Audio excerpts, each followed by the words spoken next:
I have a universe to set right. Thank you and goodbye.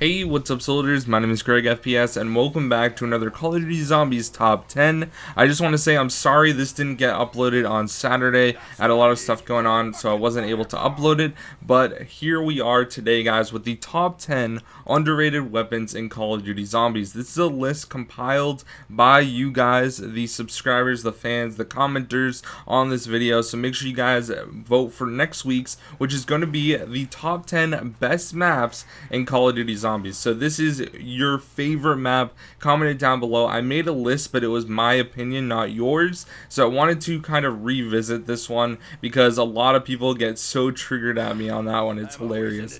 But anyways, guys, make sure you comment your favorite zombies weapon down in the comment section. And without further ado, guys, let's get into the top 10 most underrated weapons in Call of Duty Zombies. And coming in at the number 10 spot is going to be a heavy light machine gun from Black Ops 3. Not the Dredge, not the BRM, not the Dingo, but the Gorgon. Now this gun, honestly, I think is overshadowed by those other guns that I just mentioned. But at the same time, this gun is kind of unique because it shoots super slow, but deals a ton of headshot damage. It's great for camping on the catwalk, and sometimes I'd rather choose this gun. Just make sure that you get speed cola, otherwise it's going to take you a million years to reload. Coming in at the number 9 spot is the FAMAS. Now this was my favorite assault rifle in Black Ops 1 multiplayer, but as far as zombies go, the fire rate was just way too fast, especially dealt with double tap. Now obviously double tap wasn't on Ascension, but on any other map, if you had double tap, it was just going to run through ammo extremely quick because it only has 180 bullets. Now this gun did shoot very fast and racked up a ton of points, so it's good on early rounds, but at the same time I feel like it's not as effective, and that's kind of the downside of it. Just use it on lower rounds, and it does reload pretty quick, which is nice, and that's a good thing about it. It has a lot of mobility, but it's just not super good on ammo. Coming in at the number 8 spot is going to be the AUG, or the AUG. Now this is one of my favorite guns from Black Ops 1 Zombies. I thought that this one was so cool, and I really enjoyed the reticle sight that came attached to this weapon. Now the thing about it is though, is it did run out of ammo pretty quick, kind of like the FAMAS, but it did deal a little bit more damage and not shoot as fast. Now this is why I don't play with randoms ever. So I was like, alright guys, let's get ready, let's go on the teleporter, and you know what happens? The guy ends the game while I'm pack-a-punching my gun, because I was going to get the shotgun attachment underneath when you pack-a-punch the AUG, which is amazing, but nope.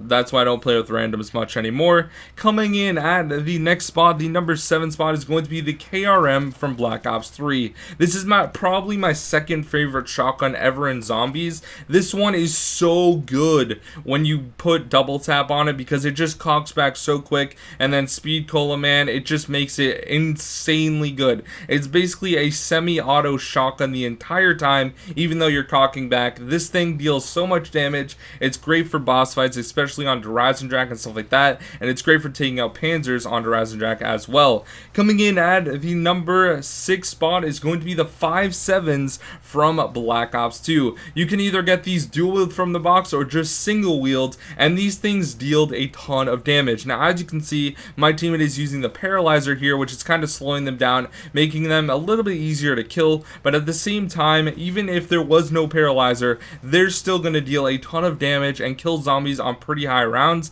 That's why I like this gun so much. It's so fun to use, especially pack-a-punch. Coming in at the number 5 spot is going to be the Ballistic Knife / the Shadow Claw. Now if you didn't know, you can go in the saloon and shoot a Ballistic Knife right here, and if you get a bullseye, next time you go through the house on your way back, you can tip one of the witches playing piano for 10 points and get a perk, which is awesome, and I definitely think that's definitely one of the coolest Easter eggs that Trigger's ever implemented ever, but the Ballistic Knife and the Shadow Claws are great for reviving teammates. I remember in the Gorgon boss fight, getting the Shadow Claws, all you have to do is pack-a-punch them, and then you can just shoot them at your teammates whenever they go down. It makes it super easy for beating the boss fight when you're playing co-op, and I definitely enjoy it a lot.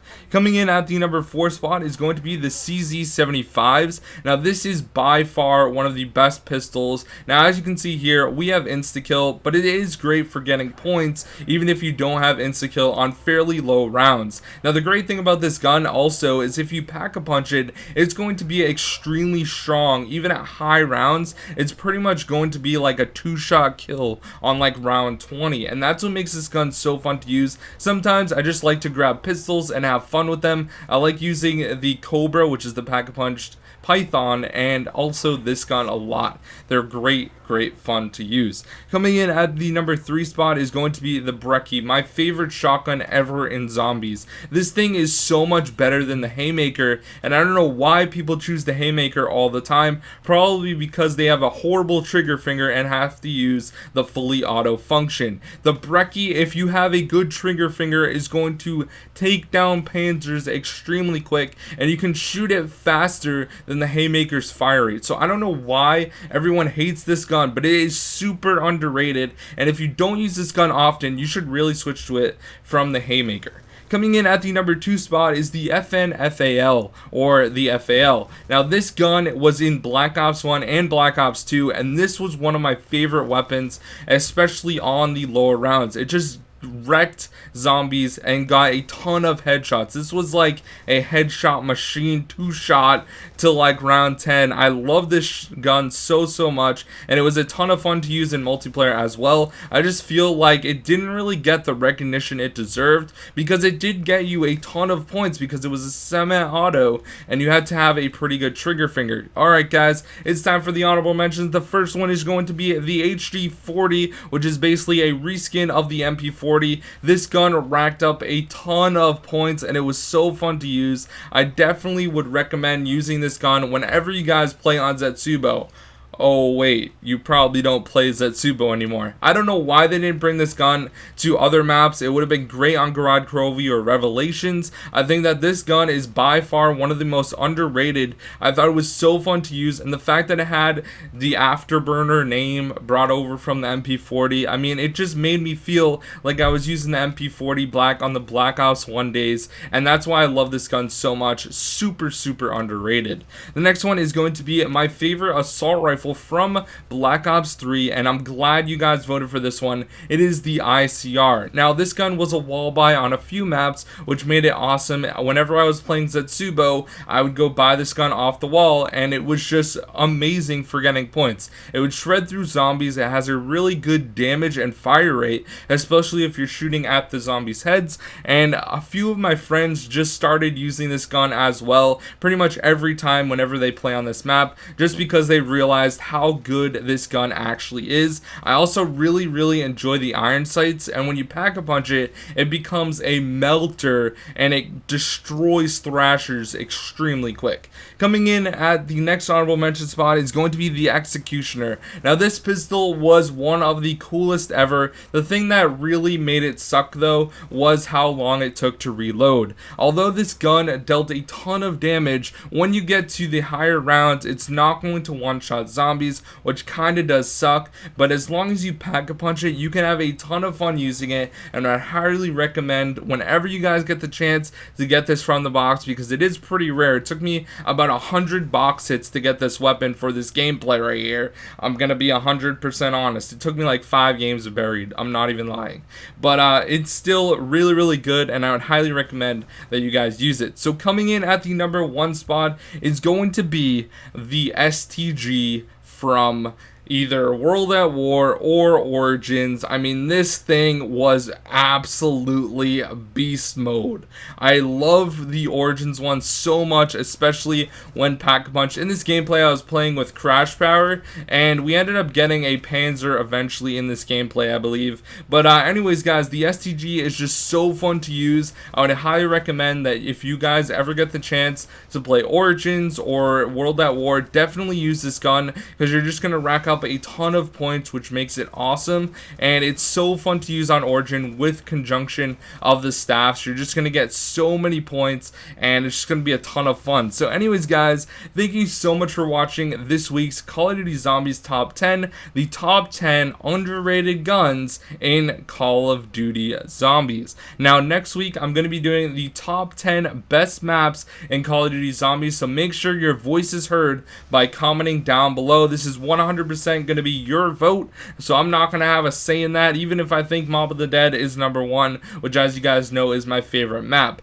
I still think that it's going to be a great episode because we're going to be revisiting something that isn't my opinion, which is always great. So anyways, guys, thank you so much for watching. Have a fantastic day, and once again, I'm sorry that this came out on Monday and not on a Saturday. Like I said before, I tried, but I was just too busy and I didn't have enough time to do it. So anyways, guys, thank you so much for watching. My name is GregFPS, and I will see you all next time. Peace out.